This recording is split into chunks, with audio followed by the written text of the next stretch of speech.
இப்போ இந்த மாதிரி கலைஞர் ஒரு ஒரு அங்கீகாரம் குடுத்து, இவ்ளோ தூரம் கூட்டிட்டு வந்ததுக்கப்புறம், இப்ப புதிதாக தொடங்கப்பட்ட ஒரு கட்சியில, அவங்க கட்சியோட அணிகள் ஒவ்வொன்னுத்துக்கும் ஒவ்வொரு விங் வச்சிருக்க மாரி அனௌன்ஸ் பண்ணும்போது, திருநங்கை அணின்னு ஒண்ணு அனௌன்ஸ் பண்ணி, ஆனா அது கரெக்ட்டா குறிப்பிட்ட அந்த ஒரு இடத்துல வச்சது பெரிய சர்ச்சைக்குள்ளாச்சு. கரெக்ட்டா அந்த இடத்துல வச்சதுக்கு அவங்க விளக்கமும் எதுவும் சரியா குடுக்கல. இன்னொன்னு அவங்க கட்சி தொண்டர்கள்.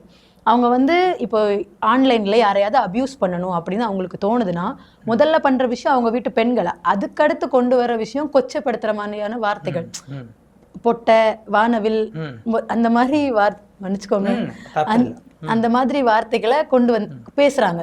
ஸோ அந்த கட்சியை நம்பிதான் ஒரு லட்சக்கணக்கான இளைஞர்களும் இருக்காங்க.